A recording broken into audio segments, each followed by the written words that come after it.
साथियों, आज भारत तेजी से विकसित होने के लक्ष्य की तरफ आगे बढ़ रहा है, लेकिन इस समय भारत कई विराट चुनौतियों का मुकाबला भी कर रहा है।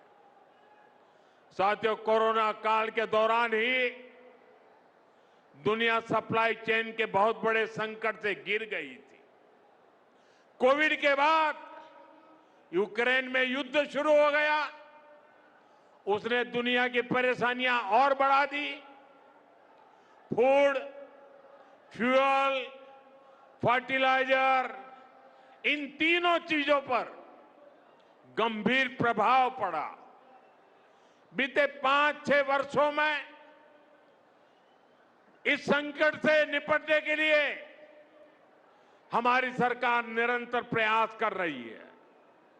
आपको याद होगा, उस समय और आज भी फर्टिलाइजर की एक एक बोरी दुनिया में 3-3 हजार रुपये में बिक रही थी। एक बोरी का 3,000 रुपया।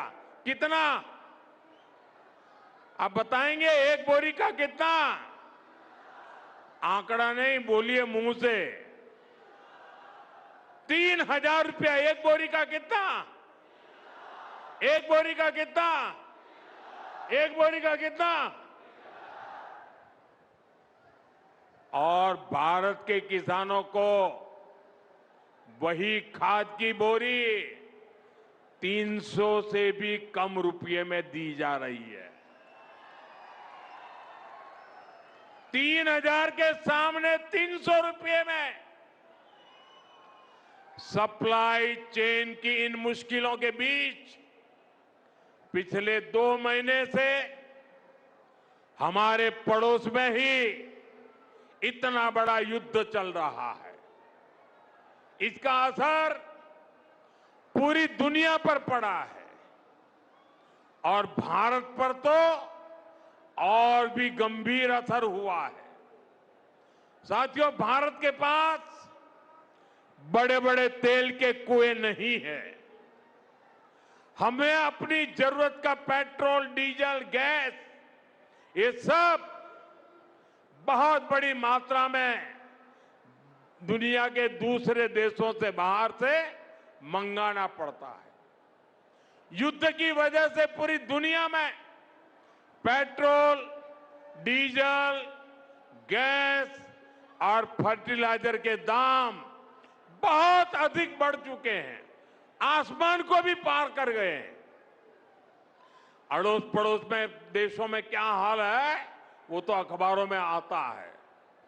भारत सरकार इस युद्ध के पिछले 2 महीनों से देशवासियों को इस संकट से बचाने के लिए लगातार प्रयास कर रही है।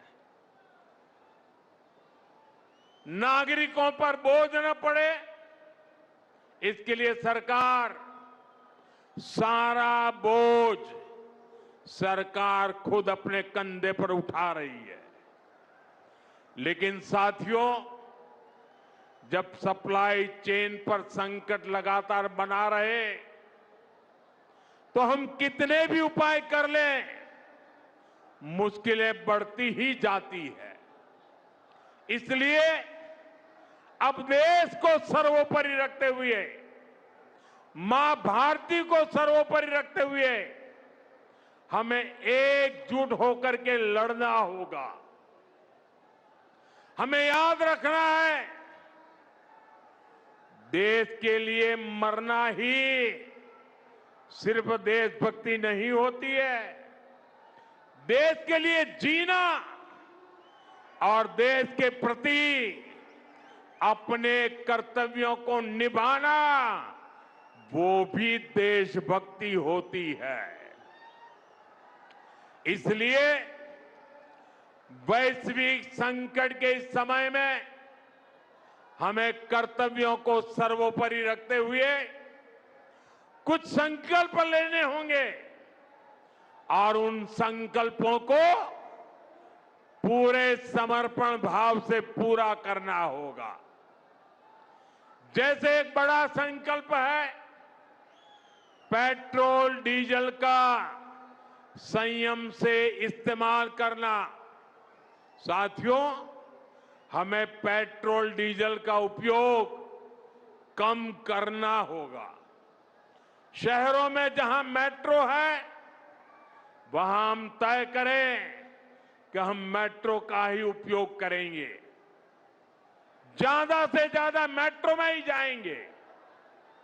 अगर कार में ही जाना जरूरी है तो फिर कार पूल करने का प्रयास करें और भी लोगों को साथ बिठा लें।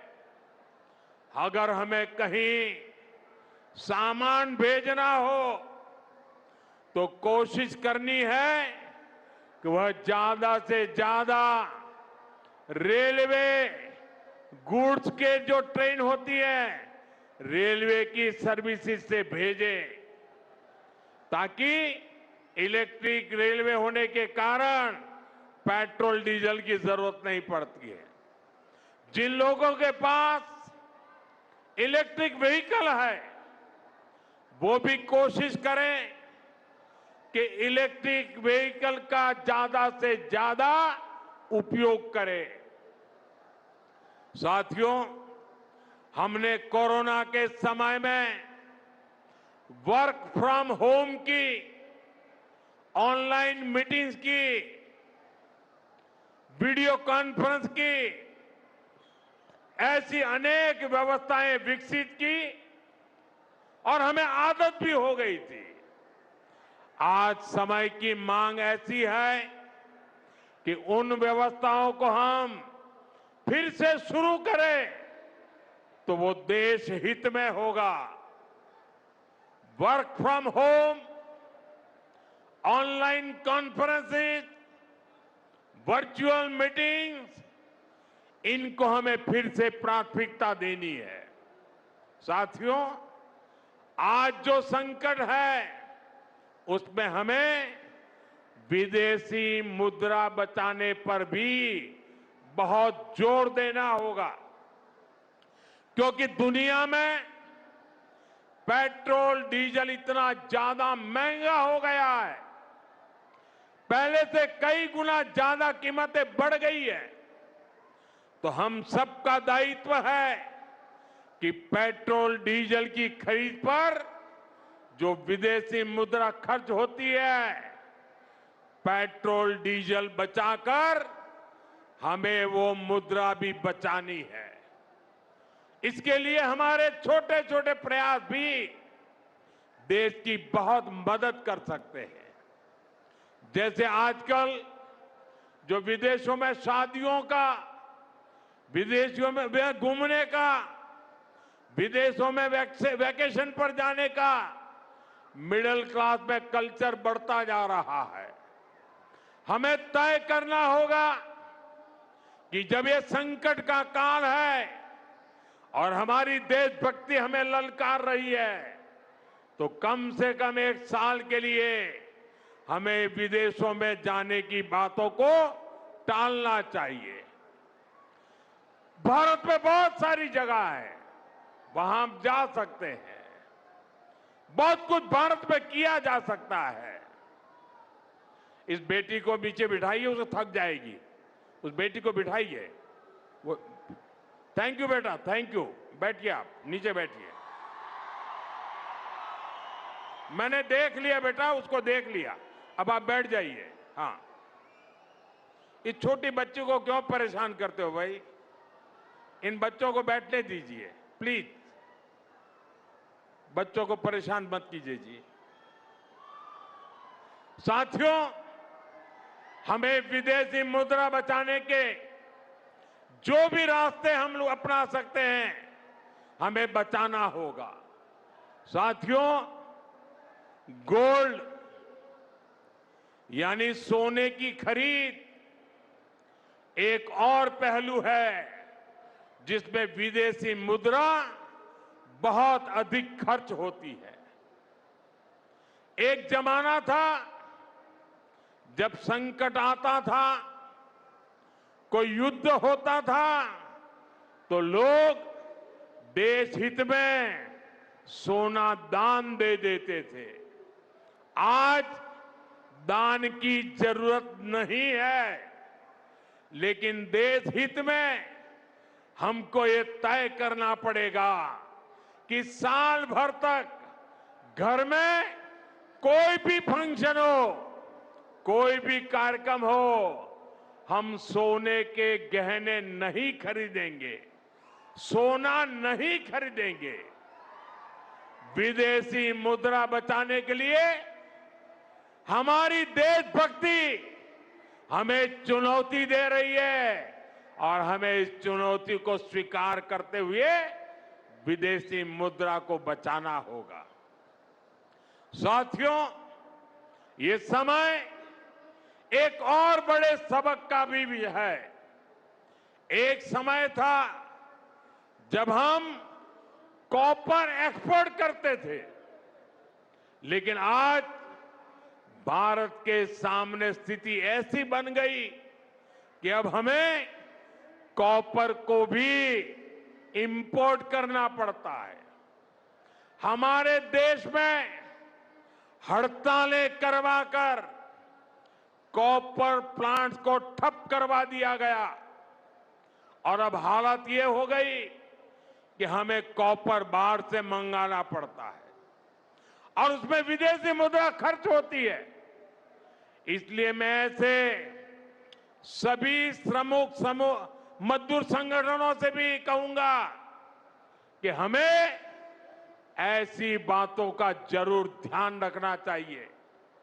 भारत को आत्मनिर्भर बनने से जो भी कदम रोकते हैं, उनमें हमें दूरी बनानी होगी और जो लोग ऐसी साजिशों में जुटे हैं, उन पर भी कड़ी नजर रखनी होगी। मैं देश की अदालतों से भी आग्रह करूंगा कि ऐसी स्थिति आने पर देश हित में हमें कोई ना कोई रास्ता निकालने की तरफ बढ़ना चाहिए। साथियों, ऐसे ही खाने के तेल का भी है। इसके आयात के लिए भी बहुत बड़ी मात्रा में हमें विदेशी मुद्रा खर्च करनी पड़ती है। हर परिवार अगर खाने के तेल में खाने का तेल का जो उपयोग करता है, अगर वो कुछ कमी करे, मैंने बार बार कहा है 10% कम करो। अगर हम तेल खाना कम करें ना, तो भी वो देशभक्ति का बहुत बड़ा काम है। आप देश सेवा में योगदान दे सकते हैं और इससे देश सेवा भी होगी और देह सेवा भी होगी। इससे देश के खजाने का स्वास्थ्य भी सुधरेगा और परिवार के हर सदस्य का स्वास्थ्य भी अच्छा रहेगा। साथियों, विदेशी मुद्रा की खपत वाला एक और सेक्टर हमारी खेती है। हम बहुत बड़ी मात्रा में बाहर से केमिकल फर्टिलाइजर इंपोर्ट करते हैं। केमिकल फर्टिलाइजर खेती के कारण हमारी धरती मां को बहुत पीड़ा हो रही है। हमारे खेत बर्बाद हो रहे हैं। अगर आज हम अपने खेत को नहीं बचाएंगे तो भविष्य में फसलों पर भी खतरा आ जाएगा। इसलिए बहुत जरूरी है कि हम केमिकल फर्टिलाइजर की खपत 25%, 30%, 40%, 50% उसको घटाए, आधी कर दें और हम उसके साथ साथ नेचुरल फार्मिंग की तरफ बढ़ें। हम फर्टिलाइजर का उपयोग कम करके विदेशी मुद्रा भी बचा सकते हैं और साथ साथ अपने खेत को बचा सकते हैं, हमारी ये धरती मां को बचा सकते हैं। और यह हमें करना ही होगा। आज वैश्विक संकटों से जो चुनौतियां आई है, हमें उन चुनौतियों को परास्त करना होगा। साथियों, भारत सरकार खेतों में डीजल पंप की जगह सोलर पंप की योजना चला रही है। हम खेतों में डीजल पंप की जगह सोलर पंप का उपयोग करने का जोर देना होगा। मैं कोविड काल में भी आग्रह करता था कि हम स्थानीय चीजें खरीदें, वोकल फॉर लोकल के मंत्र को लेकर चले। हम मेड इन इंडिया चीजें खरीदकर भी विदेशी मुद्रा बचा सकते हैं और हमारे देश में स्थानीय उत्पादन की कोई कमी नहीं है। चाहे जूते हो, पर्स हो, बैग हो, हमें स्वदेशी पर बल देना चाहिए। और मैं ये नहीं कह रहा कि जो आपके पास विदेशी चीजें खरीदी हुई है, विदेशी ब्रांड की है, उनको जाकर के फेंक दो, ऐसा मैं नहीं कह रहा हूं। लेकिन मेरा आग्रह है कि नए विदेशी प्रोडक्ट हमें नहीं खरीदने चाहिए। और वाकई हमें कई बार अंदाजा तक नहीं होता कि रोजमर्रा की कितनी सारी चीजें विदेशी हैं जो हम ऐसे ही यूज कर रहे हैं। और साथियों, जब मैं बात स्वदेशी की करता हूं तो लोगों को लगता है कि दिवाली के दिए खरीदो मतलब स्वदेशी हो गया। ये तो भ्रम फैलाने वाली बातें हैं। इससे सफलता नहीं मिलती है। हमें घर के उपयोग में आने वाले सामान की लिस्ट बनानी है। देखना चाहिए कितनी विदेशी चीजें घुस गई है, पता ही नहीं है। कैंची हो, कंघी हो, छोटी छोटी चीजें, टूथपिन, टूथब्रश, कितना सारा सामान विदेश से हमारे घर में घुस गया है। फिर इस लिस्ट से हमें हो सके उतना जल्दी स्वदेशी में बदलना चाहिए।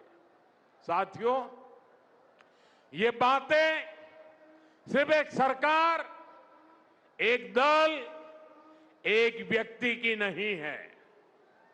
ये बीजेपी का भी मुद्दा नहीं है, ये देश का मुद्दा है। और इसके लिए हर नागरिक, हर राजनीतिक दल, हर सरकार, हर समाज, हर संगठन को संकल्पबद्ध होगा। मैं मीडिया के साथियों से भी देश हित में आगे आने के लिए आग्रह करूंगा। आइए देशभक्ति का भाव जगाएं और देश को जो वैश्विक संकट चल रहे हैं, देश उस संकटों का लाभ ले, परिस्थिति पे सवार हो जाए। ऐसा वातावरण बनाने के लिए हमें योगदान देना होगा और तभी जाकर के देश सफल होगा। ऐसे संकल्प जब हर नागरिक पूरी ईमानदारी से सिद्ध करेगा तो भारत हर संकट में जरूर विजयी होगा।